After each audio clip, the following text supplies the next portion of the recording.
Hello, I'm Cassandra Dawson. This is the first podcast of my novel, Veil Walkers, a West Virginian Haint. I didn't use any AI to make this, folks. Just some good old-fashioned writing and reading by a West Virginian. Chapter 1. Time is a fickle thing. Most people see it as a linear object. 3 seconds ago can never be changed, but 5 minutes in the future is a moment where you can do anything. Everyone knows the reference of how stepping on a butterfly in the Stone Age can destroy all of history without understanding how easy it is to step on that bug. But the Veil Walkers do. The 12 of them who remained, that is.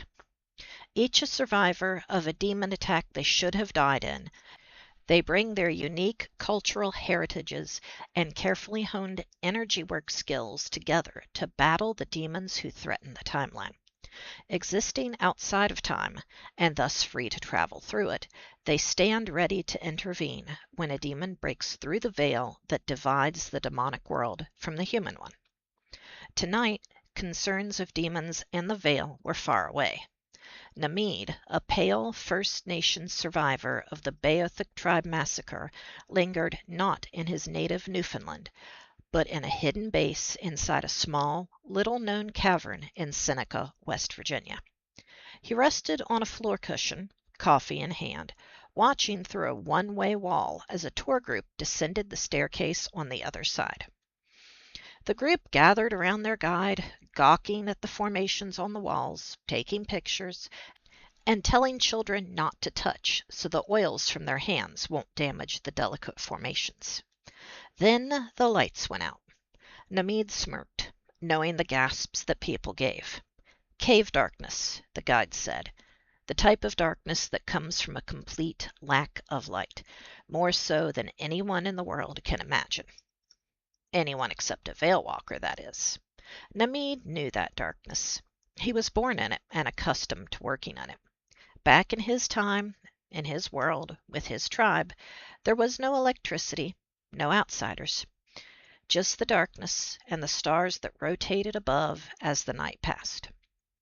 He had long since accepted the loss of his tribe. The Veil Walkers had become his new family, and in the hundreds of years he had spent among them, he had buried many friends and many who were closer. But it all made him miss the darkness. In that cave darkness of his time-locked life, he would lie in the grass and stare up at the sky, naming constellations that can no longer be seen on Earth because there was always light everywhere. He missed the stars. Dreaming of home again? A woman asked as the hydraulic door slid shut behind her. Namid chuckled, looking up at his wife Astrid. Thinking about the stars. He pulled his long, black hair back, wrapping one of the 3 small beaded braids around the loose hair to keep it contained in a ponytail. Astrid's brown hair flowed around her shoulders as she dropped one of the pillows beside him on the floor, coffee in hand, and leaned against his shoulder.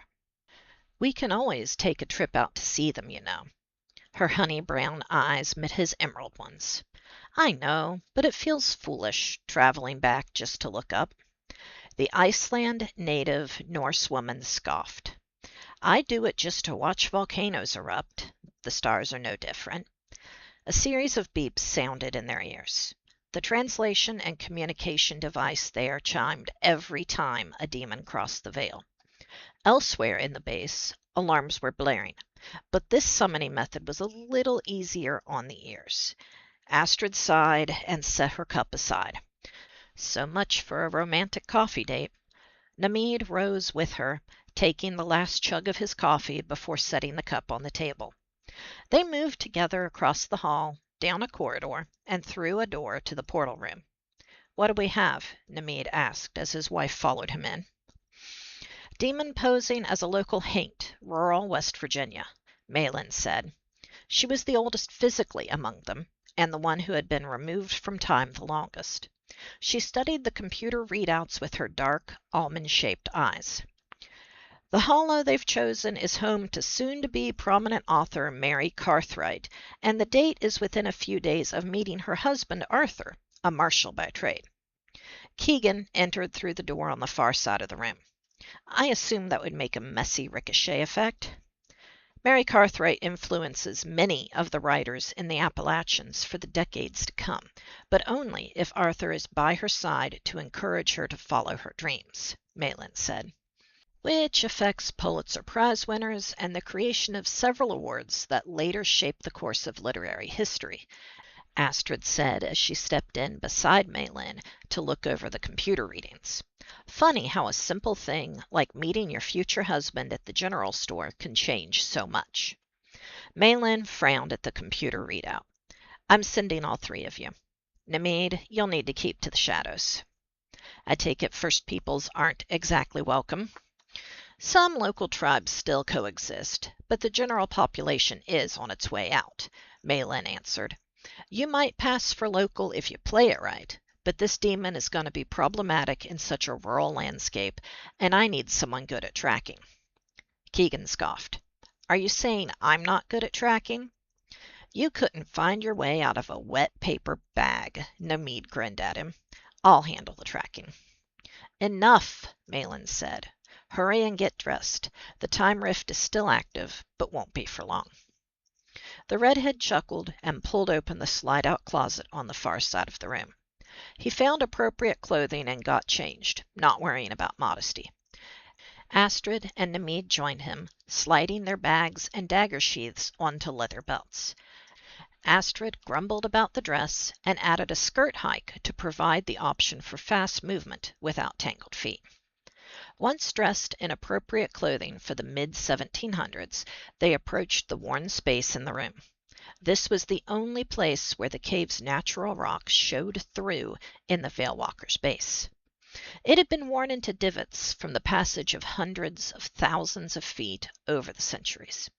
It was the place the portals deposited those returning and where portals opened for departures. Namid's aqua-colored energy emerged from his hands as a floating orb.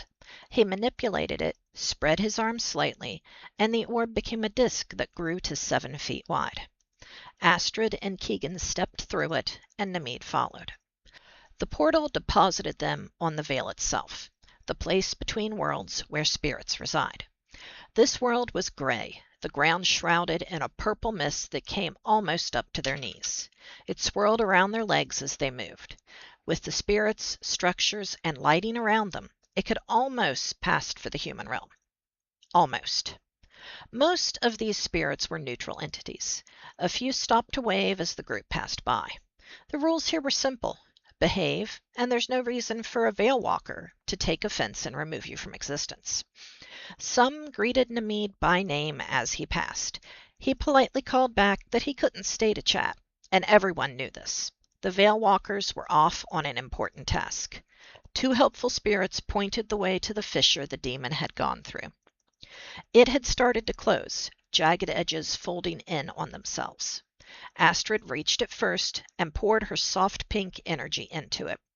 It held fast and slowly widened, enough so that when the others arrived, they passed through it in a crouch and vanished.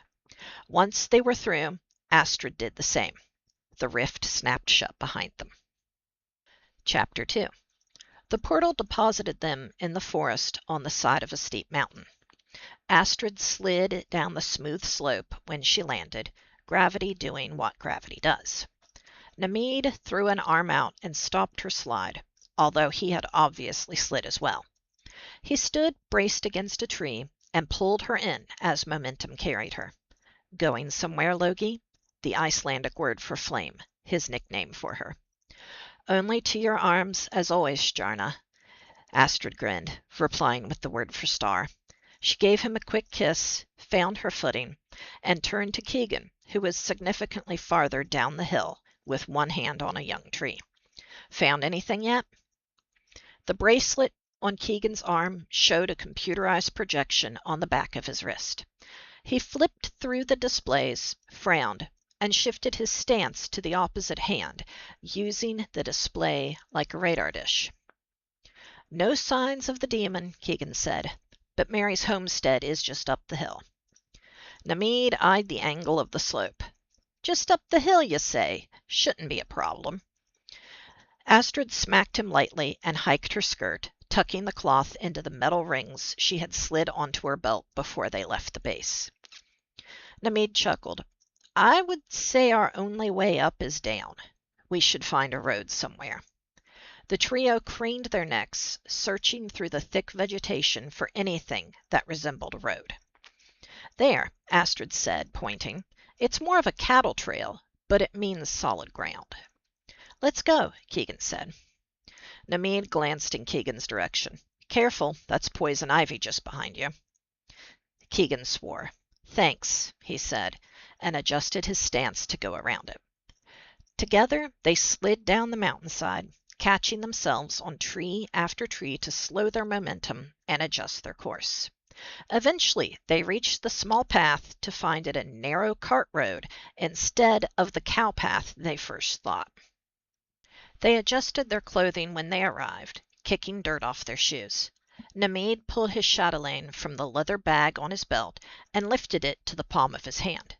It was more advanced than Keegan's bracelet, but more complicated to use and explain away. The added awkwardness offered a better understanding of local circumstances. This path should take us to the homestead, Namid began. The main road is to our west. Structures to the northeast look like a scattering of farmhouses with fields around. One road among them all. A long pause as they looked among themselves. Astrid looked in both directions. Keegan, with me. We'll pose as farm hands needing work. Namid, find that general store where they're supposed to meet and map out the road. I have the feeling we're going to need the knowledge. Objections? Keegan made a face. Farm work? Fine, but if they have ducks, you're taking care of them. I refuse to go near those vicious creatures. Afraid they'll grab and twist again, Namid teased. I had a bruise on my hand for 2 weeks, Keegan answered grumpily. See how much you like it when your skin is caught in those little mouth ridges. All right, Astrid chuckled. Let's get going. Check in at sunset. Namid nodded, pressed his forehead to hers, and whispered, Be safe, Loki. Always, Stjärna. With that, they turned and parted ways. Thank you for listening. Check out the playlist for the next section of my novel and come back again soon.